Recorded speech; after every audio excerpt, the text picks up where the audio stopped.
Hi అండి, welcome back to my channel OTT talks. Previous ఎపిసోడ్లో జామ్వాల్ వాళ్ళ కారు ఆగిపోవటం చూసాం. మరి ఈ ఎపిసోడ్లో ఏమవుతుందో చూసేద్దామా? పదండి. జామ్వాల్ అండ్ రజత్ వాళ్ళిద్దరూ అసలు ఏం జరిగిందో చూద్దామని కారు దిగి వెళ్ళి చూడగా అక్కడ ఒక జింక ఫుల్ బ్లడ్ తోటి లైఫ్తో పోరాడుతూ అక్కడ పడిపోయి ఉంటుంది. కానీ దాన్ని కాపాడే ప్రయత్నం కూడా చేయకుండా జామ్వాల్ వాళ్ళు వెనక్కొచ్చేస్తారు. రజత్ వచ్చి మనం డీర్ని హిట్ చేశాం అని మాలవికతో చెప్తాడు. జామ్వాల్ వచ్చి కారిక స్టార్ట్ అవ్వదనుకుంటా, మనం వెనక్కి నడిచి వెళ్ళాలి అని అంటాడు. ముగ్గురు కలిసి నీలగిరి వ్యాలీ స్కూల్కి వెనక్కి నడుచుకుంటూ వెళ్ళిపోతారు.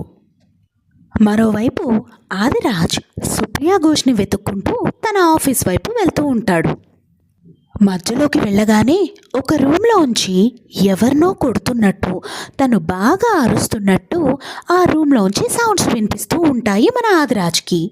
అది విని ఎవరున్నారు లోపల, ఏం జరుగుతుంది అక్కడ, త్వరగా తలుపు తీయండి అనుకుంటూ ఆదిరాజ్ తలుపుని కొడుతూ ఉంటాడు. కానీ లోపలి నుంచి మాత్రం ఎటువంటి సమాధానం ఉండదు. తలుపు కూడా ఓపెన్ అవ్వదు.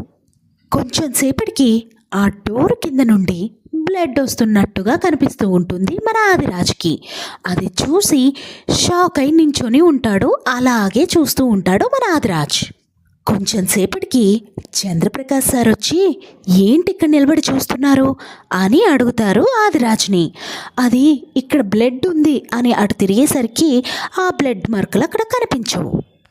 ఇదంతా నా భ్రమ అనుకుంటూ మిస్ సుప్రియా కోసం నేను వెతుకుతున్నాను, ఆమె ఎక్కడుందో మీకు తెలుసా అని అడుగుతారు ఆదిరాజ్ చంద్రప్రకాష్ని.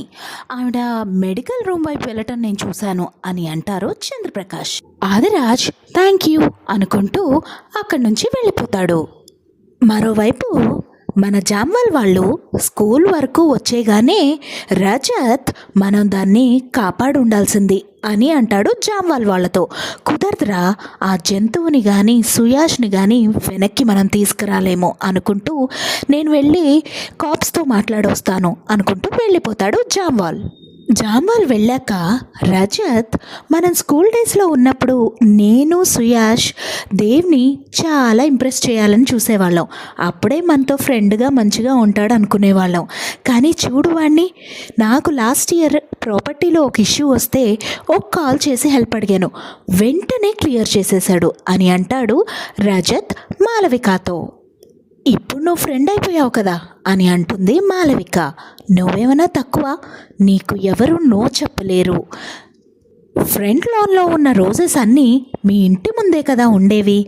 కోచ్ వ్యాస్ దగ్గర ఉన్న రమ్ము తాగేసి మన సుయాష్ కూడా ఒక రోజ్ తీసుకొచ్చి పెట్టాడు మీ ఇంటి ముందు. కానీ నువ్వు ఆదిరాజుని తప్ప ఇంకెవరిని చూడవు కదా. నువ్వెప్పుడైనా ఆలోచించావా, నువ్వు ఆది బ్రేకప్ అవ్వకుండా ఉండుంటే ఏం జరిగేదో అని మాట్లాడుతూ ఉండగానే మన దేవ్ పోలీసుల దగ్గర నుంచి వచ్చేస్తూ ఉంటాడు. సో ఆ టాపిక్ వాళ్ళు అక్కడ ఆపేస్తారు. దేవ్ రాగానే ఏంట్రా నువ్వు చెప్పినా కూడా వాళ్ళు ఒప్పుకోలేదా అని అంటాడు రజత్. బహుశా సుయాస్ కోరుకొని ఉంటాడురా, మనం వాడిని తలుచుకుంటూ ఇక్కడే మందు తాగుతూ ఇంకో నైట్ స్పెండ్ చేయాలని అని అంటాడు దేవ్. సరేలే, నేను మందుకి ఎప్పుడు నో అనను అనుకుంటూ రజత్ అండ్ దేవ్ వాళ్ళు స్కూల్ లోపలికి వెళ్తూ ఉంటారు.